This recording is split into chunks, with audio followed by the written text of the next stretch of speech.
federalı adı altında daxil olmuşdur və Nadir Şahın, bu da Nadir Şah Əfşarın qətlindən sonra varisləri arasında baş verən çəkişmələr nəticəsində son nəticəsində onun yaratdığı nəhəng imperiyanın parçalanması və torpaqlarında irili xırdalı kiçik feodal qurumların yaranması, xanlıqların yaranmasına gətirib çıxarmışdır. Əslində xanlıqların yaranmasının başlıca səbəbləri daha əvvəllərdən var idi. Bunun Səfəvi dönəmlərindən başlayaraq iqtisadiyyat tənəzzül etmişdir və Qafqazla iqtisadi əlaqələr zəifləmişdir. Həmçinin böyük coğrafi kəşflər nəticəsində İpək yoluna olan tələbat azalmışdır və ticarət yollarının düyün nöqtəsi olan İrəvan və Cənubi Qafqaz indi kənarda qalmışdır. Və bununla da mərkəz əlaqələr zəifləmişdir. Xanlıqların həmçinin meydana çıxmasında və bu prosesin sürətlənməsində xalq üsyanlarının eyni zamanda beynəlxalq şəraitin də rolu mühüm olmuşdur. Gəncə xanlığı əsasında vaxt darlıqasında siyasi proseslər haqqında çox danışmayacağım.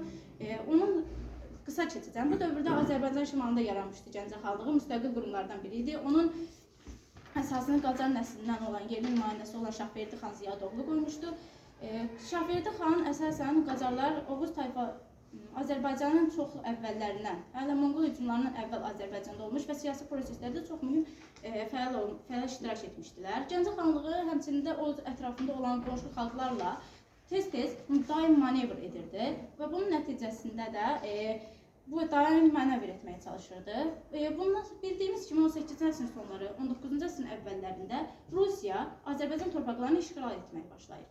16-cı əsrlərdən başlayan bu planlar ancaq 19-cu əsrdə başlamışdır, yəni reallaşdıra bilmişdir. 18-ci əsrdə iki dəfə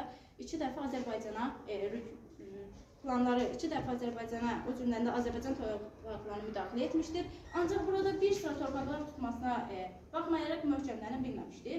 Bunun səbəbi də 1722-ci ildə Rəş və Gəncə müqavilələri nəticəsində çıxmışdır. 1796-da isə 2-ci Yekaterinanın ölümü nəticəsində, yəni